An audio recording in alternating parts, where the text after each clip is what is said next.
Um pouco da vida de Buda. A data do seu nascimento é controvertida.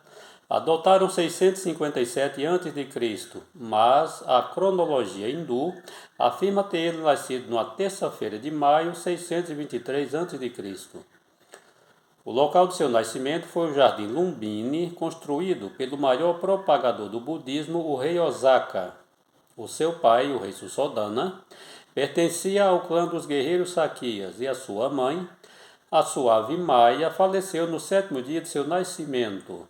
É importante lembrar alguns trechos procurando ver, detrás da linguagem alegórica, a veracidade dos acontecimentos. Após o seu nascimento, o Raja Sussodana pede para os brahmanes examinar a criança e entre eles estava o ancião Asita, que teve o mesmo papel de Simeão com relação ao Cristo. Ao ver a criança, brilhante como ferro fundido, na sua glória e dotada de uma beleza incomparável, prosterna-se ele a chorar. E os saquias que estavam presentes começaram a pensar que o velho profeta entrevia uma desgraça para a criança.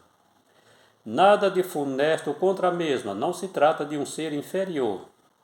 Atingirá a iluminação perfeita, será dotada de uma visão puríssima e um coração cheio de compaixão e interesse pelo bem-estar de todos. E com isto, terá uma vida santa. Infelizmente já estou velho, não poderei ouvir a lei que ele vai pregar. Esta a razão por eu estar triste e chorando. Recebendo o nome de Siddhartha, sobrenome Gautama, com o título comum de Buda, que significa aquele que atinge a iluminação suprema. Seu pai casa-se pela segunda vez com a princesa Mahayapati, que teve participação direta na admissão de mulheres na ordem religiosa Sangha. Diz a tradição que os instrutores não puderam ensinar-lhes, pois a criança já nascera dotada de conhecimento total. Casa-se aos 16 anos com a linda Yasodhara, que teve um filho com o nome de Rahula, que mais tarde tornou-se seu discípulo. Siddhartha vivia cercado de luxo e conforto, e o rei procurava sempre impedir que o seu grande coração sensível de Siddhartha fosse atingido pelas tristes realidades do mundo.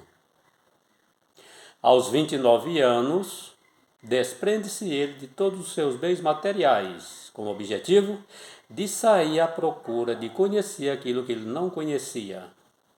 Despede-se de todos e começa a sua viagem, passando pela cidade de Magadha, aonde o rei presente, ou seja, dessa cidade, vai ao seu encontro, sabendo de sua aproximação, e faz um convite para permanecer na cidade, mas ele não aceita o convite. Seguindo sua viagem, rumo à cidade de Uruvela, na floresta próxima, existia 2 ermitões, do qual ele se fez discípulo. Por algum tempo, insatisfeito, embrenha-se novamente na floresta com mais 5 e começa uma série de mortificações e jejuns por 6 anos, chegando ele à conclusão que de nada valia todo esse tempo nas mortificações e nos jejuns. E para isso, tem um poema que fala: a verdade está dentro de nós, ela não surge das coisas externas, mesmo que assim o acredites. Há um centro interno onde habita a verdade em sua plenitude, mas as espessas camadas da carne grosseira impedem o seu esplendor. A pervertida rede carnal frustra, emaranha e faz tudo parecer errôneo.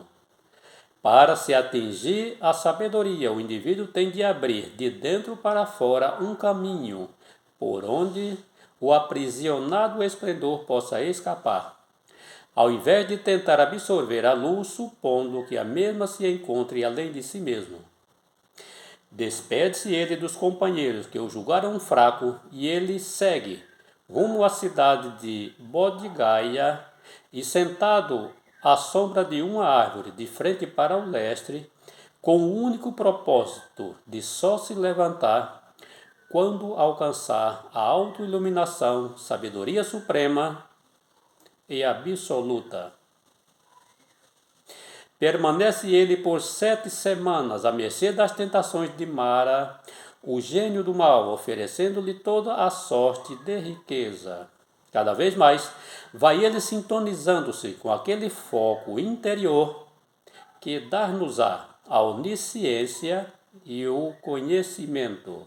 Tinha ele 35 anos quando transformou-se no iluminado ou Buda. Daí para frente, todas as concepções verbais e intelectuais que sabemos sobre a vida são colocadas de lado.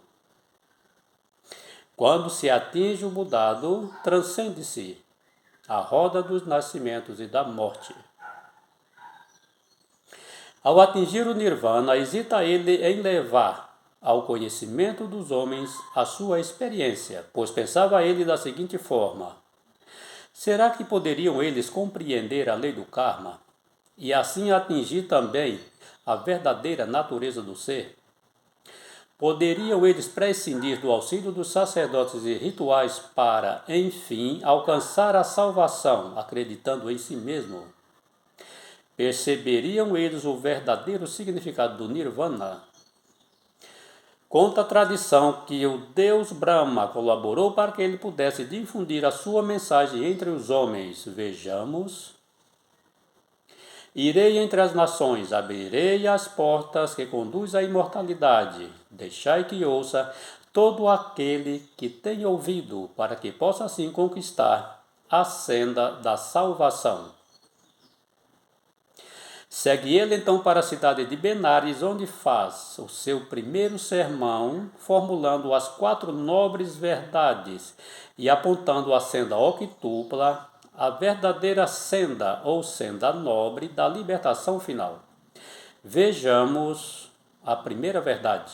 São dor, nascimento, velhice, morte, tristeza, abatimento, lamento, desespero.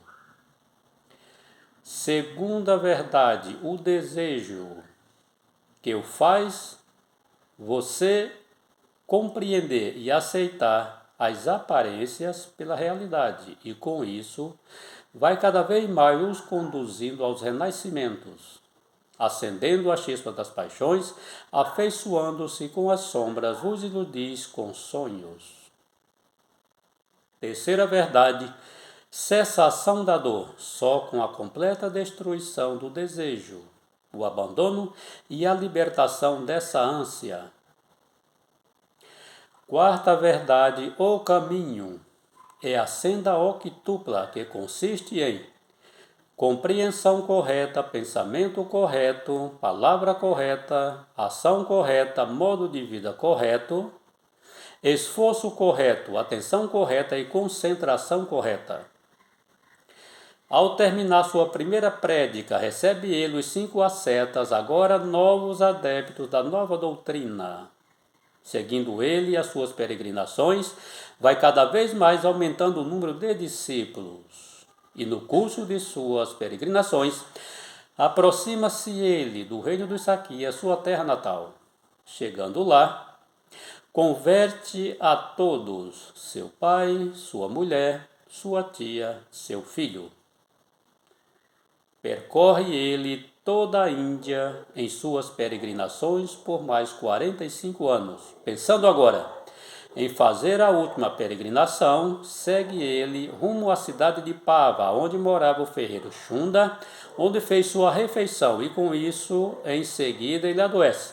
Prevendo o sinal de sua vida, segue ele então para a cidade de Kassinagara, no Nepal, e converte o monge Subhadra. Tinha ele então 80 anos e transcorria o ano 543 a.C.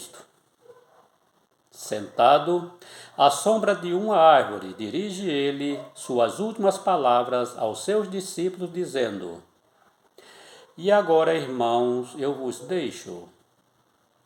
Os elementos que constituem o ser são todos transitórios. Trabalhai com afinco para alcançar a salvação. E assim foram palavras leis relacionadas à vida de Buda.